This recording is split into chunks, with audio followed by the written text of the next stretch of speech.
Nas once said hip-hop is dead, and he wasn't wrong. But before we get into what hip-hop has become today, we need to rewind the tape a bit. Back to where it all began, you know what I mean? In the beginning. Hip-hop wasn't just about beats and rhymes, it was a cultural movement birthed from the struggles of Afro-Caribbean, African American, and Latino communities. It was a voice for the voiceless. Hip-hop provided an avenue for self-expression and escape from the harsh realities of gang life, violence, and poverty that plagued these communities. Icons like Jay-Z and Biggie Smalls exemplify this journey. They turned to hip-hop as their escape route, a vehicle for transformation and success. So, what do you think happened? How did a movement rooted in resilience and authenticity lose its way? Hip-hop had become more than just music. It became a lifeline for many people. It offered an alternative to the streets, a pathway from the cycle of violence and despair that nobody wants for anybody. It was a declaration. I'd rather pick up a mic than a gun.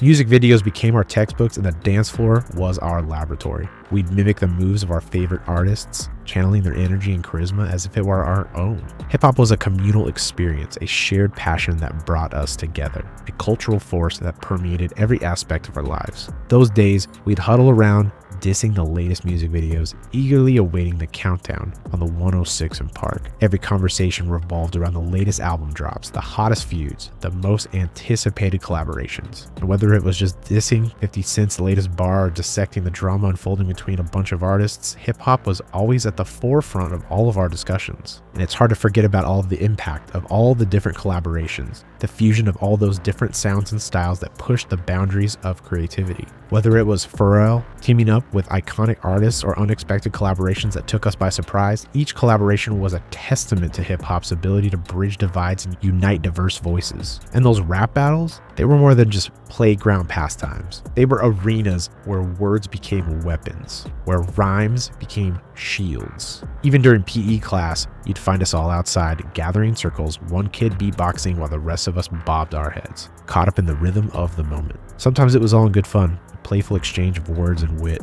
but other times it was dead serious. People died out there, a chance to prove ourselves, to assert our place in the hierarchy on the streets. And if rap battles weren't on the agenda, you could bet dance battles were definitely taking the center stage. But as hip-hop gained momentum and reached new heights of popularity, its landscape began to shift. You see, the old school hip-hop was all about the party scene, the beats, the rhymes, the good vibes. It was a celebration of life in the face of adversity. But then came a different era, the era of new school hip-hop. This was a turning point, a moment when the genre took a deep dive into the diminished state, resulting in several new challenges, problems that threatened to overshadow the essence of hip-hop itself. In the midst of hip-hop's rise to the mainstream, something viral got lost along the way. The sense of community, the spirit of authenticity. What was once a movement rooted in solidarity and shared struggle has now been commodified, packaged, and sold to the highest bidder. It's definitely lost its way.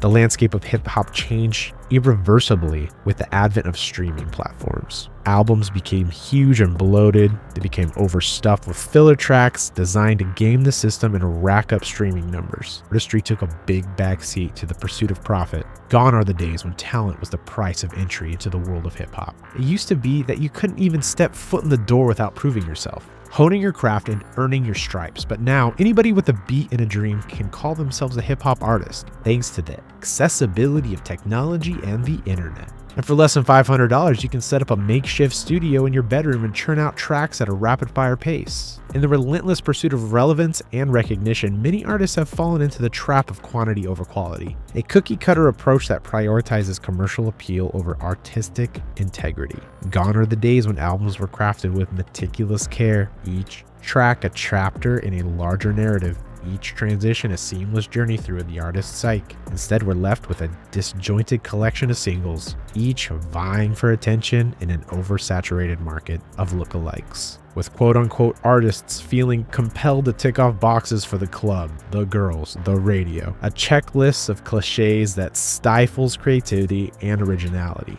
And while the US still boasts a roster of truly innovative artists pushing the boundaries of the genre, the same cannot be said for many other places, including Europe. In France, the landscape is dominated by a sea of indistinguishable voices. They all blend together into one monotonous drone. In the UK, it's all about drill style, with a British accent. It's a disheartening reality, and it's a reality that threatens to drown out all those voices who dare to be different. Being different doesn't hit the top of the charts these days. So while they're pursuing catchy hooks and infectious beats, the real essence of hip-hop, the power of storytelling, the weight of a message, it's all been overshadowed. It was once a platform for social commentary, a place where you could get cultural critiques, and it's been reduced to basically background noise, a soundtrack of mindless consumption. And this shift towards vibes and production over lyrics and substance reflects a broader trend in society, a retreat into the shallow comforts of escapism, the refusal to confront the harsh realities of the world we live in.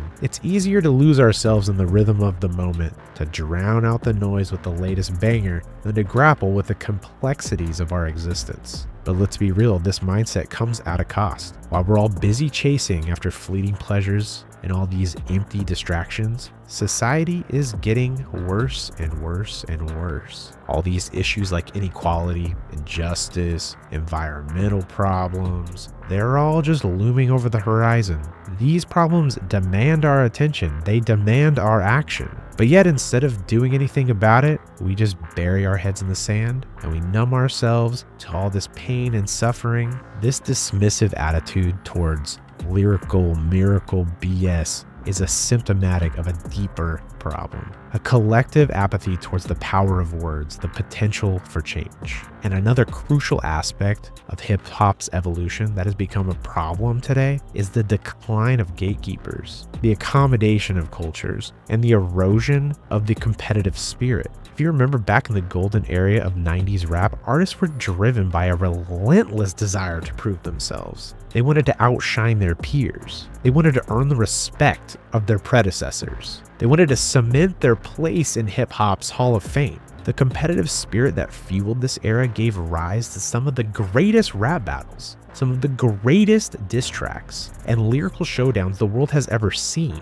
It was absolutely cutthroat world where only the strong survive, where every bar was a weapon, every rhyme was a declaration of dominance. But of course, somewhere along the way, the focus shifted from being the best to being the most marketable, who can get the most clicks, views, and money. The gatekeepers who once guarded the gates of hip-hop have now been replaced by algorithms and streaming platforms, driven not by artistic merit but by commercial viability. And in this race to the bottom, the art of lyricism, of storytelling, of true craftsmanship has, let's face it guys, been lost. We need more than just catchy hooks and flashy production. We need artists who are willing to push the boundaries, to challenge the status quo, to reignite the flame of competition that once burned so brightly in the heart of MCs everywhere. We need more sneak dissing, more S-talking, more battles where egos clash and reputations are on the line. Because it's through these conflicts, these real clash of the titans, that the true essence of hip-hop is revealed.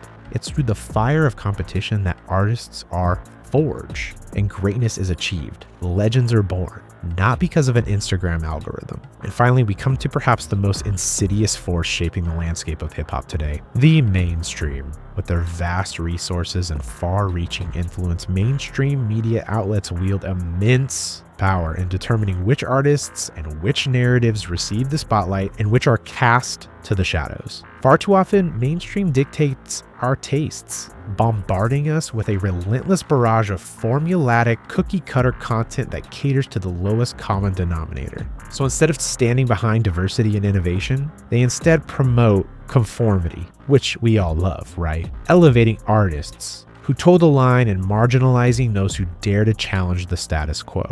But we can't allow ourselves to be passive consumers like this, guys, blindly swallowing whatever they spoon-feed us. We must demand more from the mainstream. We gotta demand diversity of voices, diversity of perspectives, diversity of stories. We must hold them accountable for their role in shaping the cultural landscape here. For the impact they have, it's not just on our hearts, but it's the minds of millions of people. We also gotta recognize that our own power as consumers and tastemakers, we have the ability to shape this conversation ourselves. We can lift up artists who speak our personal truths.